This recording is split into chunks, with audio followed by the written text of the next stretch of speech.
Baghdad میں رہتے ہوئے بیت اللہ شریف کی زیارت۔ حضرت شیخ ابو صالح سے منقول ہے، حضرت شیخ ابو مدین مغربی نے مجھے حضور سیدنا غوث اعظم کی خدمت میں بغداد فقر کی تعلیم کے لیے بھیجا۔ آپ نے مجھے 20 دن تک اپنے خلوت خانہ کے دروازے پر بٹھائے رکھا اور 20 روز گزرنے کے بعد مجھے قبلہ رو ہونے کا حکم دیا۔ جب میں قبلہ رو ہو گیا، آپ نے فرمایا، اے ابو صالح اس طرف دیکھو۔ چنانچہ جب میں نے اس جانب دیکھا، آپ نے فرمایا، کیا دیکھ رہے ہو؟ میں نے عرض کیا، بیت اللہ شریف میری نظروں کے سامنے ہے۔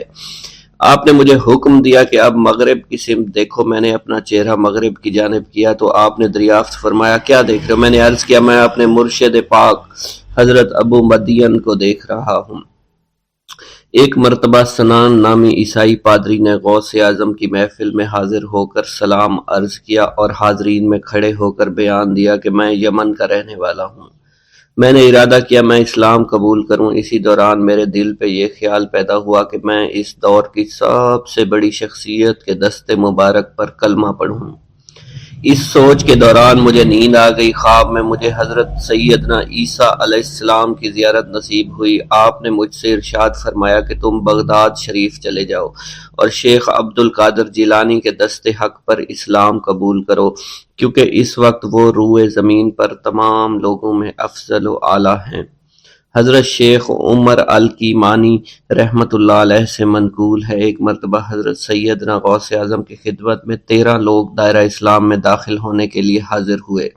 ان لوگوں نے بیان کیا کہ ہم عرب کے عیسائی ہیں، ہم نے کلمہ پڑھنے کا ارادہ کیا، ابھی سوچ رہے تھے کہ کسی مرد کامل کے دست حق پر کلمہ پڑھیں۔ ہمیں ہاتف غیب سے آواز سنائی دی کہ بغداد جا کر شیخ عبد القادر جیلانی کے دست مبارک پر کلمہ پڑھو۔ حضرت ابو الحسن علی سے منقول ہے، فرماتے ہیں، ایک مرتبہ ایک جماعت کثیر کے ہمراہ حضرت سیدنا غوث اعظم کی زیارت باسعادت کے لیے روانہ ہوا۔ اسی دوران بے شمار لوگ میرے پاس آتے رہے، اپنی مشکلات کے حل کے لیے مجھ سے کہتے رہے، میں حضور سیدنا غوث اعظم سے ان کی سفارش کروں گا۔ حضرت ابو الحسن علی بن ملاعب القواس فرماتے ہیں، رستے میں ایک بد اخلاق لڑکا بھی ہمارے قافلے میں شامل ہو گیا۔ مجھے اس کا علم تھا کہ یہ اکثر و بیشتر ناپاک رہتا ہے اور بول و براز کے بعد استنجا بھی نہیں کرتا۔ حسن اتفاق کے حضور سیدنا غوث اعظم سے بھی رستہ میں ملاقات ہو گئی۔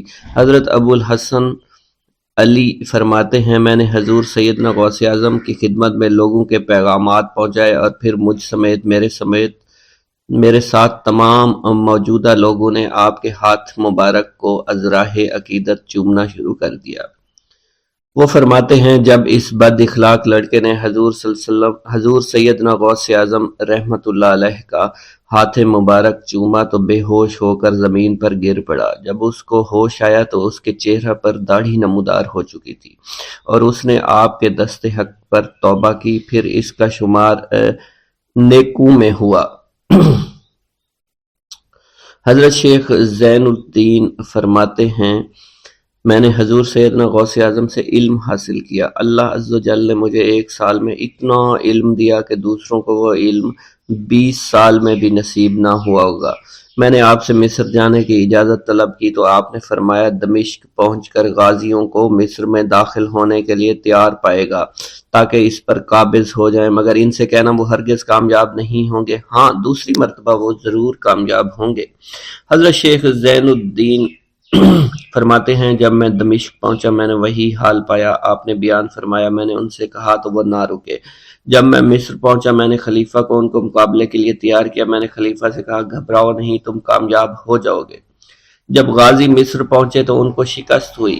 شیخ زین الدین فرماتے ہیں، خلیفہ نے مجھے اپنا ندیم خاص مقرر کر دیا اور اپنے ہر راز سے مجھے واقفیت دے دی۔ پھر دوسری مرتبہ غازی آئے، انہوں نے مصر پر قبضہ کر لیا۔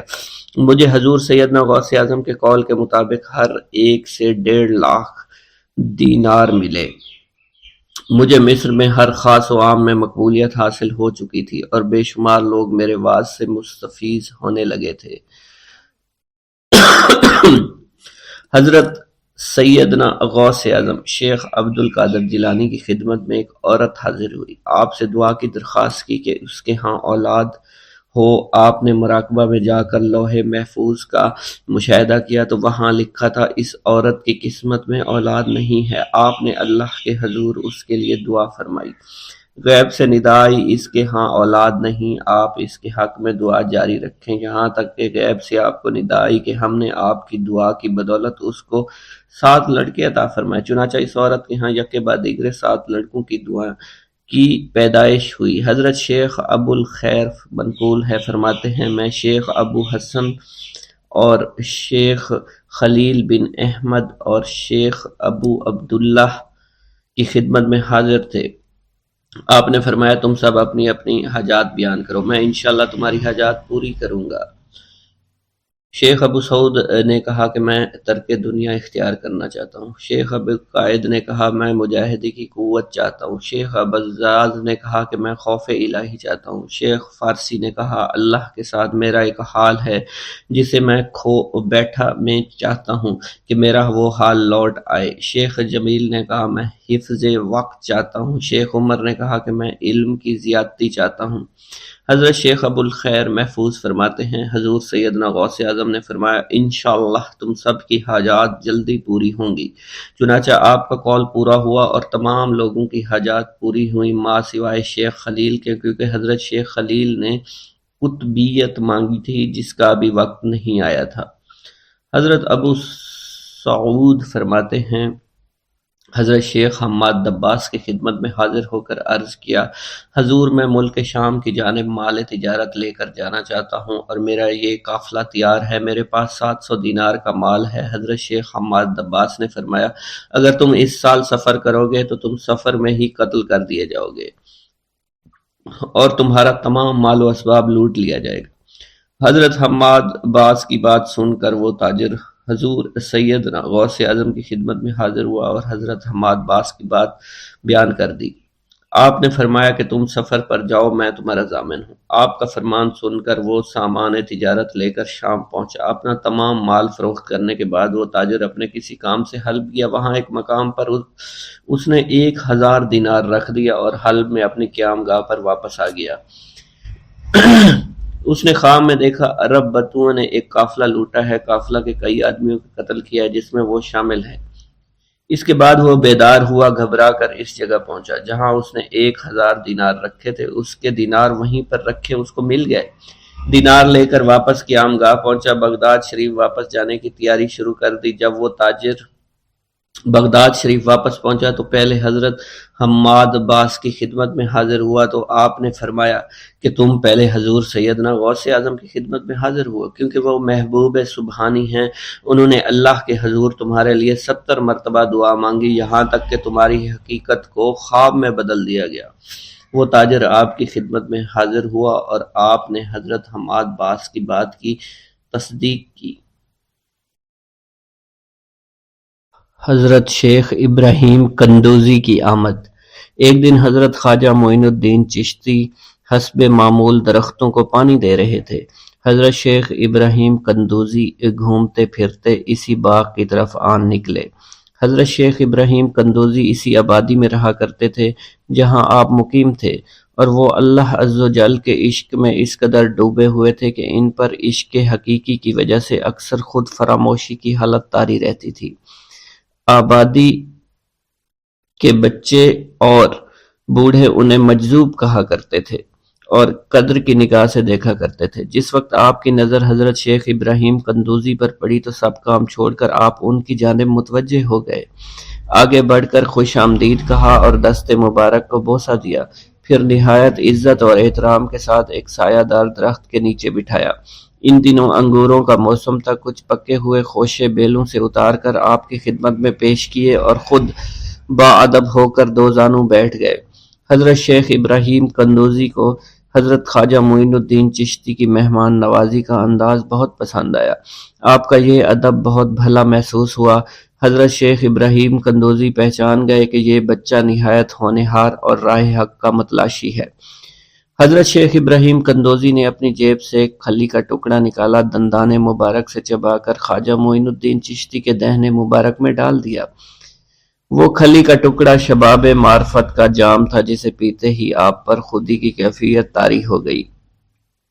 اور نگاہوں سے تمام حجابات دور ہو گئے، آنکھوں میں نور ہی نور چھا گیا، تعینات کے حجابات سامنے سے اٹھ گئے، جوش حیرت قلب پر طاری ہو گیا، آنکھیں کھلی کی کھلی رہ گئیں۔ یہ نہیں کہا جا سکتا حضرت خواجہ معین الدین چشتی اس حالت فراموشی میں کب تک آئینہ حیرت بنے رہے۔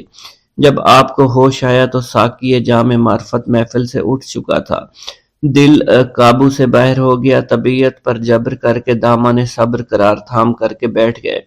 عشق میں صبر چونکہ انتہائی دشوار ہوتا ہے، لہٰذا حضرت خواجہ معین الدین چشتی کو بھی قرار نہ رہا، اور جو جلوہ آپ کو حضرت شیخ ابراہیم قندوزی دکھا چکے تھے، اس جلوہ کو دیکھنے کے بعد آپ خود پر ایک دیوانگی کی ایک کیفیت طاری ہو چکی تھی، اور دنیا اور دولت، دنیا سب حقیر اور بے وقعت دکھائی دینے لگی۔ آپ کے قلب میں عشق خداوندی جوش مارنے لگا، اور قلب تمام دنیاوی آلائشوں سے پاک ہو گیا اور دنیا سے بے پرواہ ہو چکا تھا۔ جیسے جیسے وقت گزرتا گیا، حضرت خواجہ معین الدین چشتی کی دیوانگی اور وارفتگی بڑھتی چلی گئی۔ آپ نے حضرت شیخ ابراہیم قندوزی کے ہاتھوں جام معرفت پینے کے تیسرے دن ہی اپنی تمام املاک فروخت کر کے اس رقم کو راہ خدا میں خرچ کر دیا، اور خود معمولی ساز راہ لیا، اور اپنے وطن اور اپنے عزیز و اقارب اور رفقا کی محبت کو خیر باد کہہ کر چل دیے۔ محبوب حقیقی کے سچے عاشقوں کا یہ دستور رہا ہے کہ وہ قرب یار پانے کے لیے سب سے پہلے علوم ظاہری کا زینہ طے کیا کرتے ہیں، پھر عمل کی دشوار گزار منزلوں کو طے کر کے علوم باطنی سیکھتے ہیں، تب کہیں جا کر انہیں جلوہ محبوب دکھائی دیتا ہے۔ خواجہ معین الدین چشتی نے بھی اپنے مطلوب تک رسائی کے لیے یہی راستہ اختیار کیا۔ اس زمانہ میں ترکستان کی سرحد پر واقع سمرقند اور بخارا کے عظیم الشان دارالعلوم عالمگیر شہرت رکھتے تھے۔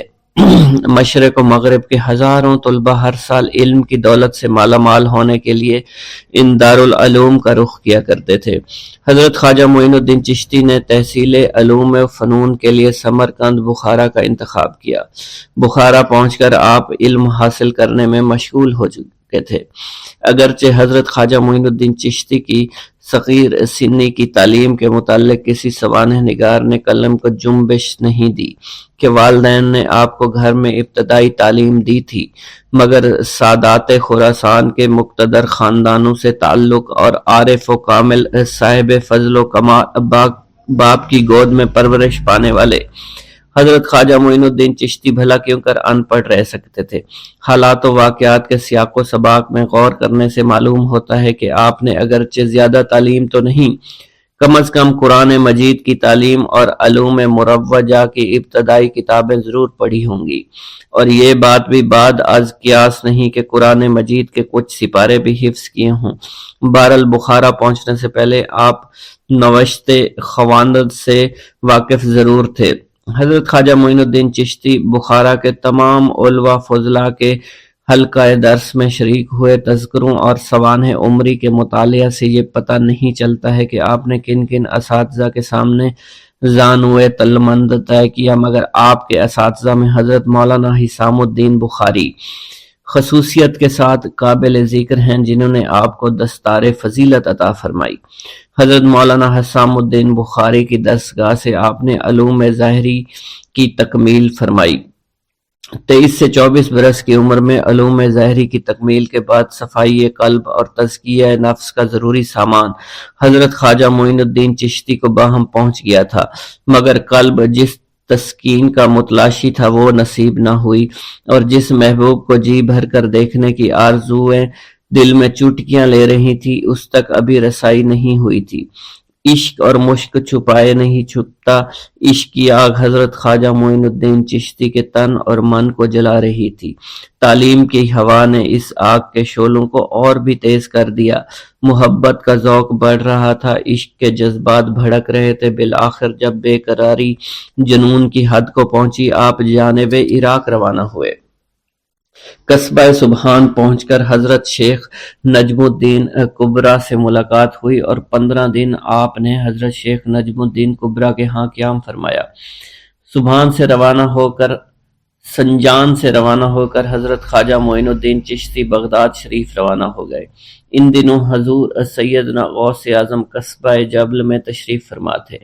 یہ قصبہ کوہ جودی کے دامن میں آباد تھا، جہاں طوفان نوح کے وقت حضرت نوح کی کشتی آ کر رکی تھی۔ آپ حضور سیدنا غوث اعظم کی صحبت اور زیارت سے مشرف ہوئے۔ اس وقت آپ کی ابتدائی حالت تھی۔ حضور سیدنا غوث اعظم نے آپ کے حق میں دعائے خیر فرمائی۔ اس وقت آپ کی ابتدائی حالت تھی۔ حضور سیدنا غوث اعظم نے آپ کے حق میں دعا فرمائی۔ انہوں نے بشارت دی کہ آپ مقتدائے روزگار ہوں گے۔ خلق اللہ آپ سے فیض یاب ہو گئی۔ آپ نے حضور سیدنا غوث اعظم کے پاس کچھ عرصہ قیام کیا اور واپس تشریف لے گئے۔ بسم اللہ الرحمن الرحیم۔ منقول ہے کہ حضور سیدنا غوث اعظم کے زمانہ میں ایک مقرب کی ولایت سلب کر لی گئی۔ سب چھوٹے بڑے اس کو حقارت کی نگاہ سے دیکھنے لگے۔ اس نے 360 اولیاء اللہ سے التجا کی کہ وہ اس کے حق میں دعا فرمائیں، لیکن اس کا نام لوح محفوظ پر اشتیاق کی فہرست میں لکھ دیا گیا۔ ان اولیاء اللہ نے اس کو بتایا کہ تم کامیاب نہیں ہوں گے۔ اس کے چہرے کا رنگ سیاہ پڑ گیا۔ اس شخص نے حضور سیدنا غوث اعظم شیخ عبد القادر جیلانی کی خدمت میں حاضر ہو کر دعا کی درخواست کی۔ آپ نے فرمایا تم اللہ عز و جل کی بارگاہ میں مردود ہو گئے ہو، مگر میں تمہیں اللہ کے اذن میں مقبول بنا سکتا ہوں۔ پھر حضور سیدنا غوث اعظم نے اس کے لیے بارگاہ الہی میں دعا فرمائی تو غیب سے ندا آئی، کیا تمہیں معلوم ہے کہ تم سے پہلے بھی 360 اولیاء اللہ اس کے لیے سفارش کر چکے ہیں، لیکن اس کا نام لوح محفوظ پر اشتیاق کی فہرست میں لکھا جا چکا ہے۔ یا الہی تو مردود کو مقبول، مقبول کو مردود بنانے پر قادر ہے۔ اگر تیری منشا یہی ہے، تو نے اس کو مقبول بنانے کے لیے مجھ سے دعا کیوں کروائی؟ غیبی ندائی، اے عبد القادر، اسے میں نے تمہارے سپرد کیا، تم اسے جو چاہے بنا دو۔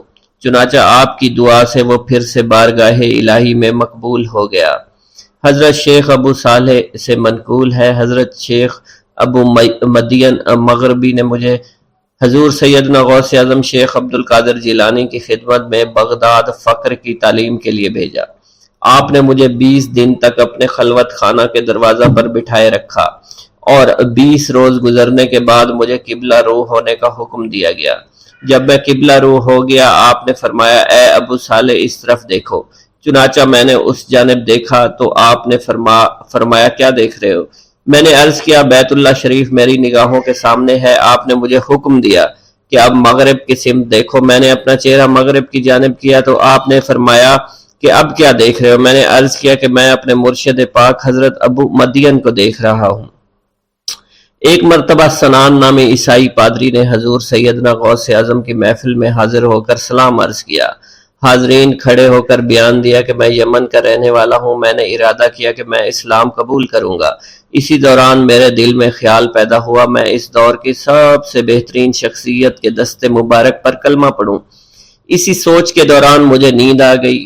خواب میں مجھے حضور سیدنا عیسیٰ کی زیارت نصیب ہوئی۔ آپ علیہ السلام نے مجھ سے ارشاد فرمایا بغداد چلے جاؤ، شیخ عبد القادر کے دست حق پر اسلام قبول کرو، کیونکہ اس وقت وہ روئے زمین پر تمام لوگوں میں افضل اور اعلیٰ ہیں۔ حضرت شیخ عمر الحکیمانی سے منقول ہے، ایک مرتبہ حضور سیدنا غوث اعظم کی خدمت میں 13 لوگ دائرہ اسلام میں داخل ہونے کے لیے حاضر ہوئے۔ ان لوگوں نے بیان کیا کہ ہم عرب کے عیسائی ہیں اور ہم نے کلمہ پڑھنے کا ارادہ کر لیا ہے۔ ابھی یہ سوچ ہی رہے تھے کہ کس مرد کامل کے دست حق پر کلمہ پڑھیں گے، ہمیں ہاتف غیب سے آواز سنائی دی کہ بغداد جا کر شیخ عبد القادر جیلانی کے دست مبارک پر کلمہ پڑھو۔ حضرت شیخ زین الدین ابو الحسن علی بن ابی طاہر سے مروی ہے، فرماتے ہیں میں نے حضور سیدنا غوث اعظم سے علم حاصل کیا۔ اللہ عز و جل نے مجھے 1 سال میں اتنا علم دیا کہ دوسروں کو وہ علم 20 سال میں بھی نصیب نہ ہوا ہوگا۔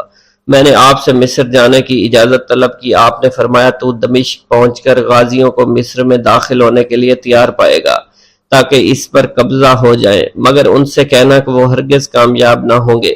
ہاں دوسری مرتبہ وہ کامیاب ہو جائیں گے۔ حضرت شیخ زین الدین فرماتے ہیں جب میں دمشق پہنچا میں نے وہی حال پایا جو آپ نے بیان فرمایا تھا۔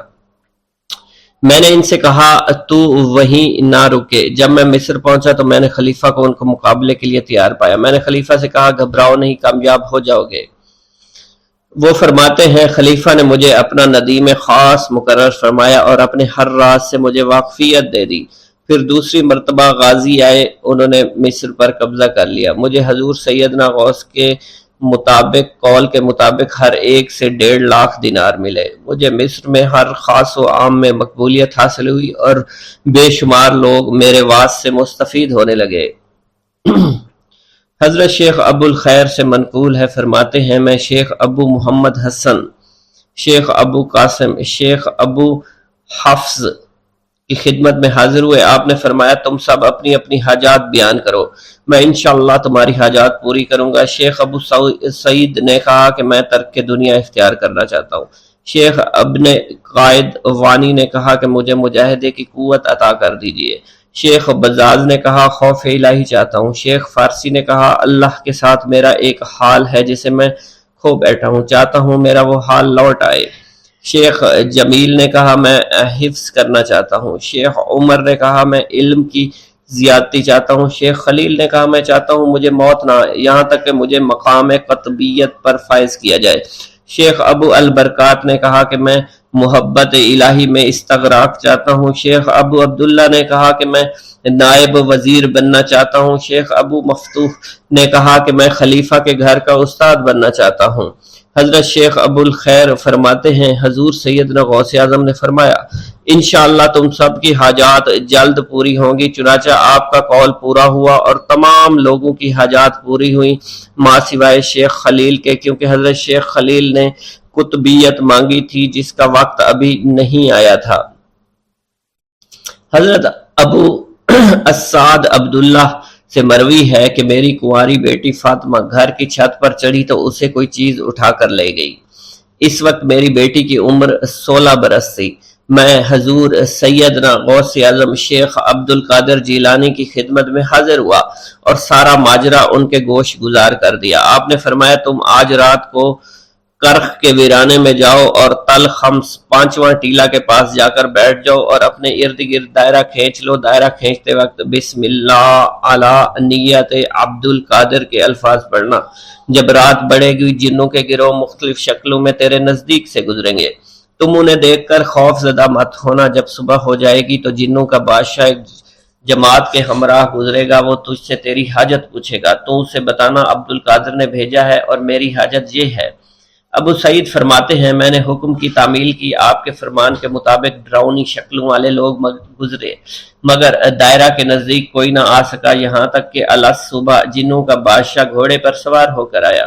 اس کے ساتھ ایک کثیر جماعت بھی تھی۔ اس نے مجھ سے کہا میری حاجت پوچھی۔ میں نے اسے حضور سیدنا غوث اعظم کا پیغام پہنچاتے ہوئے کہا اور اپنی حاجت بیان کی۔ میری بات سن کر وہ بادشاہ گھوڑے سے اترا، زمین کو بوسہ دیتے ہوئے دائرہ کے کنارے بیٹھ گیا۔ بادشاہ کے بیٹھتے ہوئی جماعت بھی بیٹھ گئی۔ پھر بادشاہ نے اپنی جماعت کے کچھ لوگوں کو حکم دیا جاؤ جس نے یہ کام کیا ہے اسے میرے پاس لے کر آؤ۔ چنانچہ وہ لوگ ایک سرکش جن کو پکڑ لائے جس کے ساتھ میری بیٹی بھی تھی۔ جنوں کے بادشاہ سے کہا گیا کہ یہ ملک چین کے سرکش جنوں میں سے ہے۔ بادشاہ نے اس جن کو مخاطب کرتے ہوئے کہا کہ تمہیں قطب وقت کے قدموں کے نیچے سے لڑکی اٹھانے کی جرت کیوں کر پیش ہوئی؟ اس سرکش جن نے کہا کہ میں اس لڑکی پر عاشق ہو گیا تھا۔ بادشاہ جن نے اس سرکش جن کو سر قلم کرنے کا حکم دیا اور میری بیٹی مجھے واپس لوٹا دی۔ میں نے بادشاہ جن سے کہا کہ تم نے حضور سیدنا غوث اعظم کا حکم بجا لانے میں کوئی کسر نہ چھوڑی۔ بادشاہ جن نے کہا کہ وہ گھر بیٹھے ہم جیسے سرکشوں کو دیکھ لیتے ہیں، خواہ کتنی ہی دور کیوں نہ بیٹھے ہوں۔ جب اللہ عز و جل کوئی قطب مقرر کرتا ہے تو اسے جن و انس پر قدرت عطا فرما دیتا ہے۔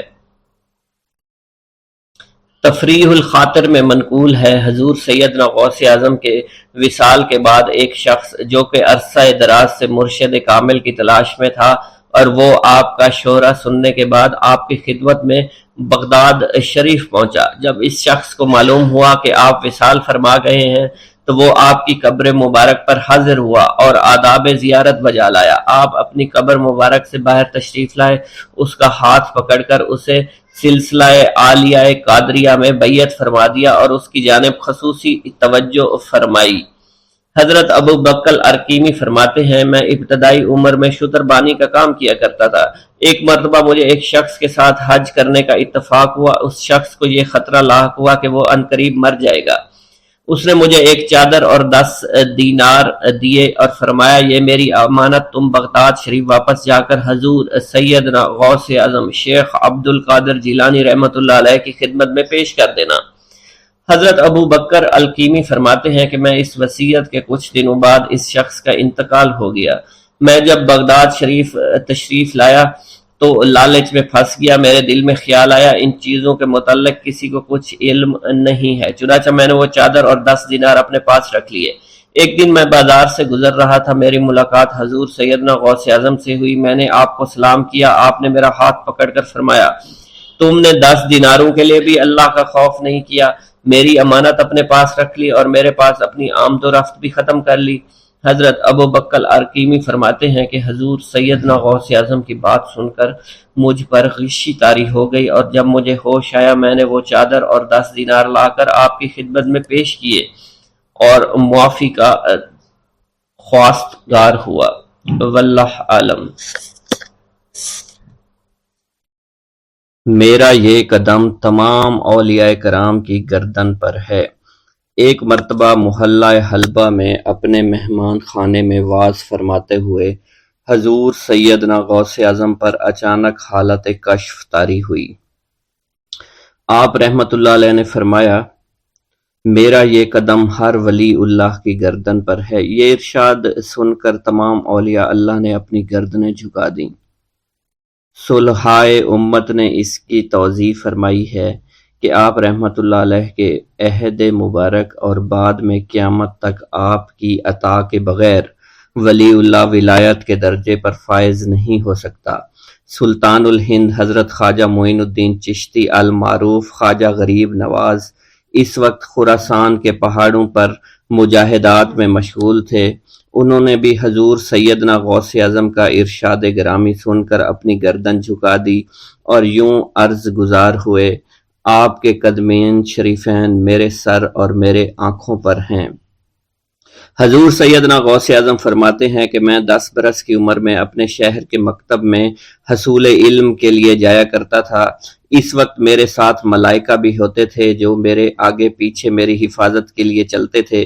جب میں مدرسہ پہنچتا تو یہ منادی کرتے تھے، اللہ کے ولی کے لیے جگہ خالی کر دو، چنانچہ وہ میرے لیے جگہ خالی کر دیتے تھے۔ ایک مرتبہ میں نے ایک ایسے شخص کو دیکھا جس نے فرشتوں کی آواز سن کر کہا، جس میں کوئی مزاحمت نہ ہوگی، کہ یہ ایک نہایت معزز گھرانے کا فرد ہے اور عن قریب اس کو وہ عظمت حاصل ہوگی جس میں کوئی مزاحمت نہ ہوگی، اور اس کو ایسا قرب نصیب ہوگا کہ اس کو کوئی فریب نہ دے سکے گا۔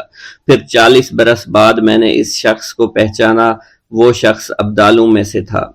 حضرت شیخ ابو سعود احمد بن بکر حریمی سے مروی ہے کہ حضور سیدنا غوث اعظم نے فرمایا کہ میں 55 سال تک تنہا عراق کے بیابانوں میں پھرتا رہا، میں لوگوں کو نہ جانتا، لوگ مجھے نہ جانتے۔ اسی دوران میرے پاس رجال الغیب اور جنات تشریف لاتے جنہیں میں طریقت اور اصول کی تعلیم دیتا تھا۔ ابتدا میں جب میں عراق میں داخل ہوا تو حضرت خضر میرے ہم سفر بنے اور بعد میں اس وقت ان کو پہچانتا نہ تھا، اور اس کے ساتھ میرا معاہدہ ہوا کہ میں ان کے کسی حکم کی خلاف ورزی نہیں کروں گا۔ ایک مرتبہ انہوں نے مجھے ایک جگہ بیٹھنے کا حکم دیا اور میں اس جگہ 3 سال تک بیٹھا رہا۔ سال میں ایک مرتبہ حضرت خضر میرے پاس تشریف لاتے، فرماتے کہ یہی تیرا مقام ہے جہاں تجھے پہنچایا گیا ہے۔ اس عرصہ کے دوران تمام نفسانی خواہشات مجھ پر انسانی شکل میں وارد ہوئیں، لیکن اللہ عز و جل نے مجھے ہر موقع پر استقامت عطا فرمائی اور مجھے ان خرافات سے بچائے رکھا۔ ابتدا میں میرا نفس مجاہدہ کا کوئی طریقہ اختیار کرتا تو میں اس پر قائم ہو جاتا اور کسی چیز کو قبول نہ کرتا تھا۔ ایک طویل مدت تک اپنا گلا گھونٹتے ہوئے میں مدائن کے جنگلوں میں مجاہدات میں مشغول رہا۔ حضور سیدنا غوث اعظم فرماتے ہیں کہ میں نے اپنے نفس کو مختلف مجاہدوں، مختلف ریاضتوں اور مختلف مشقتوں میں ڈالے رکھا۔ 1 سال تک میں گری ہوئی چیزیں اٹھا کر کھاتا رہا، دوسرے سال پانی پر گزارا کیا، اور تیسرے سال نہ میں نے کچھ کھایا، نہ پیا اور نہ ہی سویا۔ ایک مرتبہ شدید سردی کی وجہ سے میں ایوان کسریٰ کے کھنڈرات میں سویا تو رات بھر میں 40 مرتبہ طبیعت خراب ہوئی۔ حضور سیدنا غوث اعظم فرماتے ہیں ہر سال ایک بزرگ آتے اور وہ مجھے جبہ دے کر چلے جاتے۔ اسی طرح میں نے بے شمار طریقوں سے دنیا اور نفس سے چھٹکارا پانے کی کوشش کی۔ لوگ مجھے دیوانہ سمجھتے تھے۔ میں برہنہ جسم جنگلوں میں چلا جاتا اور کانٹوں پر لوٹتا شور مچاتا تھا۔ میرا تمام بدن سے خون جاری ہو جایا کرتا تھا اور لوگ مجھے اٹھا کر شفا خانے لے جایا کرتے، جہاں میری حالت مزید بگڑ جاتی۔ ایک وقت ایسا بھی آیا جب مجھ میں اور مردہ میں کوئی فرق نہ تھا۔ لوگ کفن لے کر آئے، غسال کو بلوایا کہ وہ مجھے غسل دے دیں۔ ابھی انہوں نے مجھے غسل دینے کے لیے تختہ پر ڈالا ہی تھا کہ میری حالت درست ہو گئی۔ میں اٹھ کھڑا ہوا۔ طریقت کی ان پرخطر راہوں میں نہ تو میں کبھی خوف زدہ ہوا اور نہ کبھی میرا نفس مجھ پر غلبہ پا سکا اور نہ ہی دنیا کی آرائش مجھے حیران کر سکی۔ حضور سیدنا غوث اعظم فرماتے ہیں شیطان نے میرے گرد بے شمار جال بچھائے۔ جب میں نے اس سے کہا کہ یہ کیا ہے تو اس نے کہا یہ دنیاوی چیزیں ہیں اور میں ان جالوں سے تم جیسوں کو شکار کرتا ہوں۔ میں نے 1 سال تک شیطان کا مقابلہ کیا، اس کے بچھائے ہوئے تمام جالوں کو ختم کر دیا۔ اس کے بعد میرے سینے کو کھول دیا گیا اور مجھ پر بے شمار خلائق ظاہر ہوئے۔ حضور سیدنا غوث اعظم فرماتے ہیں میں نے دریافت کیا کہ یہ علائق کیسے ہیں؟ جواب ملا کہ یہ خلق کے اسباب ہیں جو تم سے ملے ہوئے ہیں۔ میں سال بھر ان کی جانب متوجہ رہا، یہاں تک کہ وہ مجھ سے جدا ہو گئے۔ جب مجھ پر میرا باطن ظاہر کیا گیا تو میں نے اپنے قلب کو بہت سے علائق سے ملوث پایا۔ میں نے دریافت کیا کہ یہ علائق کیا ہیں؟ جواب ملا یہ تمہارے ارادے، تمہارے اختیارات ہیں۔ چنانچہ 1 سال تک ان کی جانب متوجہ رہا کہ وہ مجھ سے دور ہو گئے۔ میرا قلب ان تمام غلاظتوں سے نجات پا گیا۔ پھر مجھ پر میرے نفس کو ظاہر کیا گیا، میں نے اس کا مشاہدہ کیا، مجھے معلوم ہوا اس کے ساتھ کچھ امراض اور بھی ہیں اور نفس کی خواہشات زندہ ہیں، نفس کا شیطان سرکش ہے۔ چنانچہ میں نے سال بھر پھر توجہ دلائی اور میرے نفس کے تمام امراض سرے سے ہی ختم ہو گئے اور اس کے شیطان نے کلمہ پڑھ لیا اور پھر میرے تمام امور اللہ کے لیے ہو گئے اور میں اپنی ہستی سے باہر نکل آیا۔ حضور سیدنا غوث اعظم فرماتے ہیں پھر میں توکل کے دروازے پر آیا تاکہ میرا مقصد پورا ہو، لیکن جب میں نے توکل کے دروازے پر پہنچا تو بے شمار لوگ موجود تھے۔ میں اس ہجوم کو چیرتا ہوا آگے بڑھا اور شکر کے دروازے پر پہنچ گیا، یہاں پر بھی لوگوں کا جمع غفیر موجود تھا، اس سے بھی چیرتا ہوا آگے بڑھا اور مشاہدہ کے دروازے پر پہنچ گیا اور یہاں پر موجود ہجوم کو چیرتا ہوا اندر داخل ہوا، حتیٰ کہ سب سے آخر میں مجھے فقر کے دروازے پر لایا گیا۔ فقر کا دروازہ خالی تھا۔ جب اس دروازہ میں داخل ہوا تو دیکھا جن جن چیزوں کو میں نے ترک کیا تھا وہ سب یہاں موجود تھیں۔ یہاں مجھے ایک بہت بڑے روحانی خزانے کی فتوحات سے نوازا گیا اور میرے لیے تمام دنیا کے خزانے کھول دیے گئے۔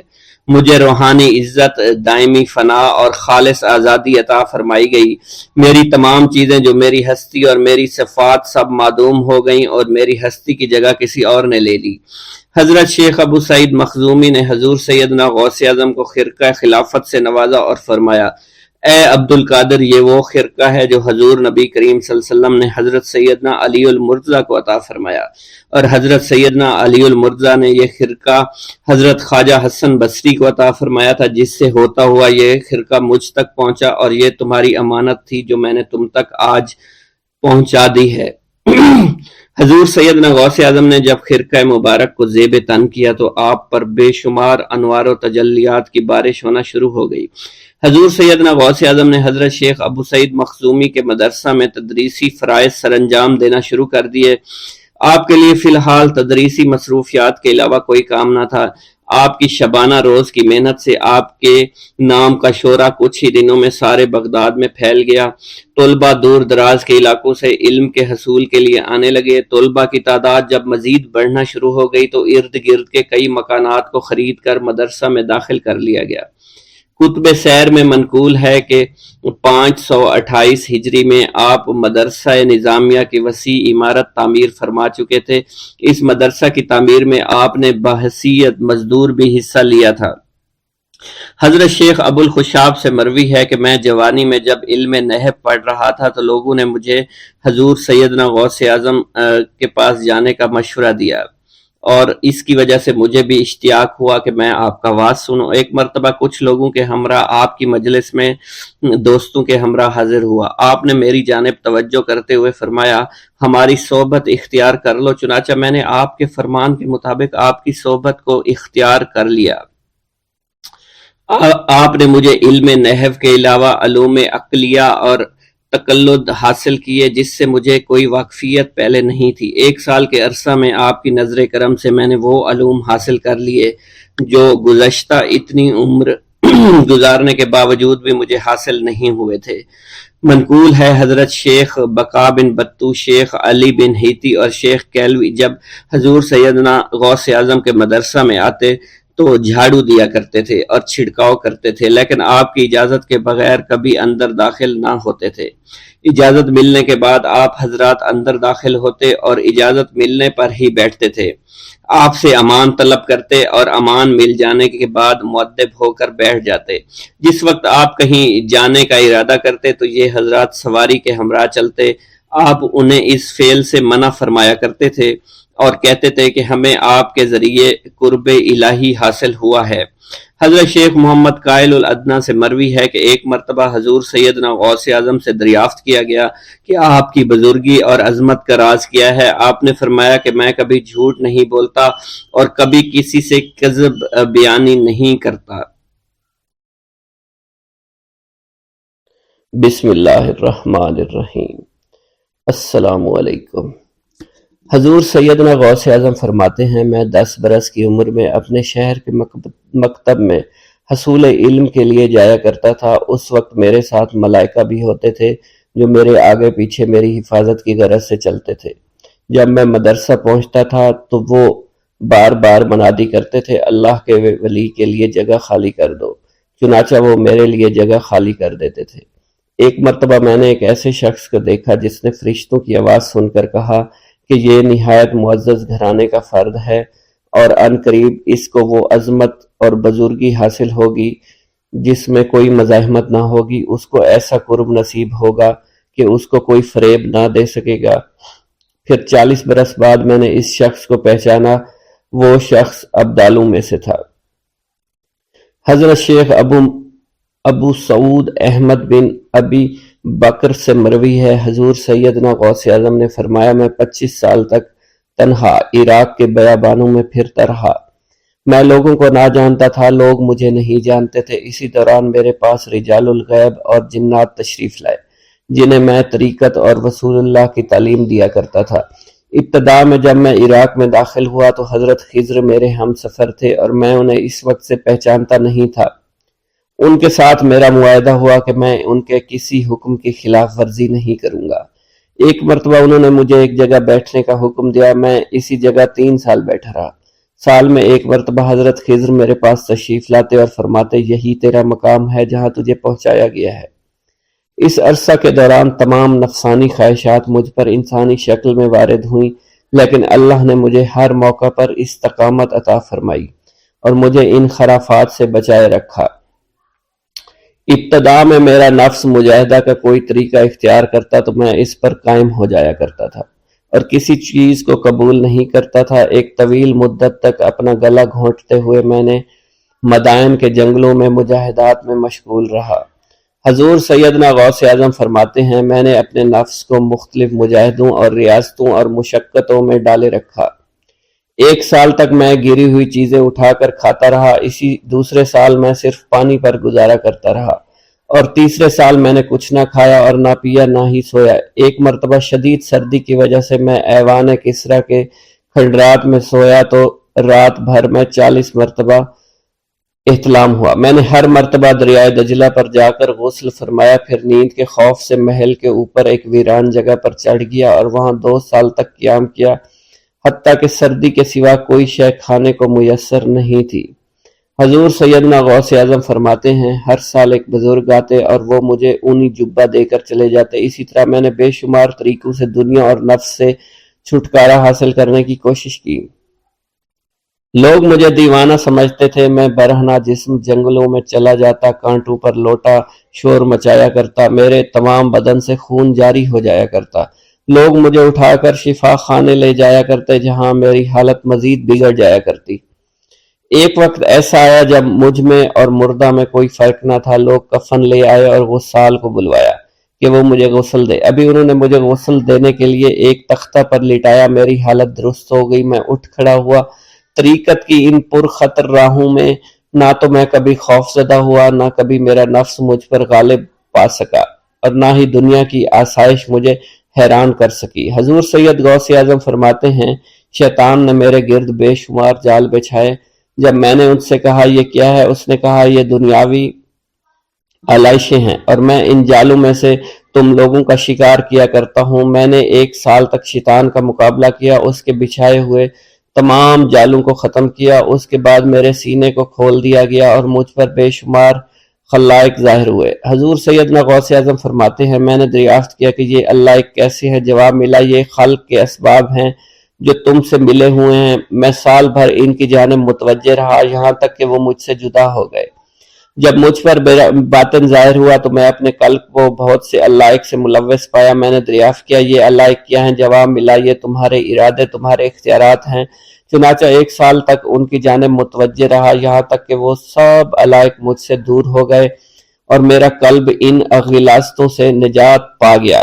حضور سیدنا غوث اعظم فرماتے ہیں پھر میں نے توکل کے دروازے پر آیا میرا مقصد پورا ہو، لیکن جب میں توکل کے دروازے پر پہنچا بے شمار لوگ وہاں موجود تھے۔ میں ہجوم کو چیرتا بڑھا اور شکر کے دروازے پر پہنچ گیا، یہاں بھی لوگوں کا جمع غفیر موجود تھا، اسے بھی چیرتا آگے بڑھا اور مشاہدہ کے دروازے پر پہنچ گیا، یہاں پر موجود ہجوم کو بھی چیرتا ہوا اندر داخل ہوا، حتیٰ کہ سب سے آخر میں مجھے فقر کے دروازے پر لا دیا گیا۔